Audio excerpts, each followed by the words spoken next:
2026 ခုနှစ်မတ်လ14 ရက်ကဘာကြီးကတခြားစစ်ပွဲတွေကိုအာရုံစိုက်နေချိန်မှာ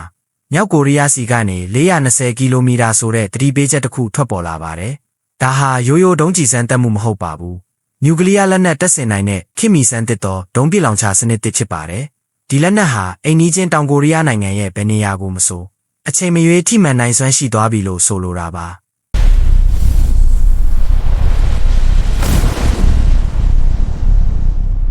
ဒီတခါစမ်းသပ်မှုကဘာကြောင့်ကမ္ဘာမီဒီယာတွေကြားမှာဟိုးလေးတကြော်ဖြစ်သွားရတာလဲ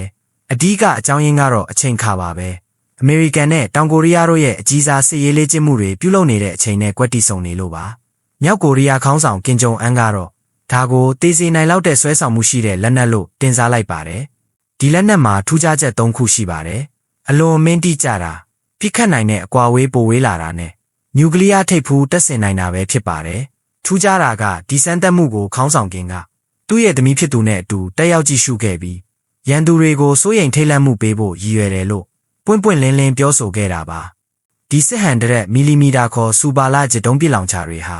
တာမန်ဒုံးကျည်တွေထက်အဆမတန်ကြီးမားပါတယ်ဒုံးကျည်တစ်စင်းချင်းစီမှာလမ်းကြောင်းထိန်းစနစ်ပါဝင်လာတာဟာအဓိကအပြောင်းလဲပါပဲအရင်ကဒီလိုမျိုးယောဂတ်တွေကိုမြေပြင်တိုက်ပွဲတွေမှာပဲသုံးခဲ့ရမယ်အခုတော့ဒါဟာနျူကလ িয়ার လက်နက်ဖြစ်သွားပါပြီဆိုလိုအားကမြို့တစ်မြို့လုံးကိုဖျက်ဆီးဖို့ထက်စစ်ခြေစိုက်စခန်းတစ်ခုချင်းစီကိုနျူကလ িয়ার နဲ့တိတိကျကျခြေမုံဖို့ဒီဇိုင်းထုတ်ထားတာပါ420 ကီလိုမီတာကွာဝေးဟာကိုရီးယားကျွန်းဆွယ်တစ်ခုလုံးကိုလွှမ်းခြုံထားပါတယ်တောင်ကိုရီးယားကအဆင့်မြင့်ဒုံးကျည်ကာကွယ်ရေးစနစ်တွေတောင်မှဒီလောက်များပြားတဲ့ဒုံးကျည်တွေကိုတပြိုင်နက်တည်းတားဆီးဖို့ခက်ခဲနိုင်ပါတယ်ဒါဟာရှေးဟောင်းမြောက်တက်ကနေ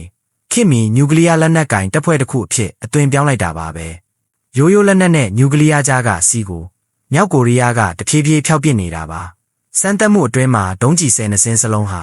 ပြစ်မှတ်ကိုတိတိကျကျထိမှန်ခဲ့တာကြောင့်သူတို့ရဲ့နေပညာဟာလက်တွေ့သုံးချနိုင်တဲ့အဆင့်ကိုရောက်နေပြီဆိုတာညင်းလို့မရတော့ပါဘူးဒါဟာမြောက်ကိုရီးယားရဲ့တန်တမန်ရေးရာကစားကွက်တစ်ခုပါအမေရိကန်သမ္မတဒေါ်နယ်ထရန့်နဲ့တွေ့ဆုံဆွေးနွေးဖို့အလားအလာတွေရှိနေချိန်မှာမြောက်ကိုရီးယားကသူတို့ဟာနျူကလ িয়ার လက်နက်ပိုင်ရှင်ဖြစ်သတ်မှတ်ပေးဖို့ဝါရှင်တန်ကိုတီးပေးလိုက်တာဖြစ်ပါတယ်ငါတို့နဲ့ဆွေးနွေးခြင်းရင်ငါတို့ရဲ့နျူကလ িয়ার ကိုလက်ခံမရမယ်ဆိုတဲ့သဘောပါတောင်ကိုရီးယားအစိုးရကတော့ဒါကိုပြင်းပြင်းထန်ထန်ရှုတ်ချထားပြီးကုလသမဂ္ဂလုံခြုံရေးကောင်စီရဲ့ဆုံးဖြတ်ချက်တွေကိုချိုးဖောက်တဲ့ရန်စာမှုဖြစ်တယ်လို့ပြောဆိုပါတယ်ကိုရီးယားကျွန်းဆွယ်ရဲ့တင်းမာမှုတွေဟာပုံမိုရှုပ်ထွေးတဲ့လမ်းကြောင်းကိုဥတီနေပါတယ်နိုင်ငံတကာကစိတ်ဝင်စားစရာသတင်းချက်လက်တွေနဲ့ဗဟုသုတအကြောင်းအရာတွေကိုအမြဲတမ်းဆက်ပေးနေတယ်ကျွန်တော်တို့ရဲ့ channel ကိုလည်း follow လုပ်ထားဖို့မမေ့ပါနဲ့အောင်ကြည့်ရှုပေးခဲ့ကြတဲ့အတွက်ကျေးဇူးအများကြီးတင်ပါတယ်နောက်ဗီဒီယိုမှာပြန်တွေ့ကြမယ်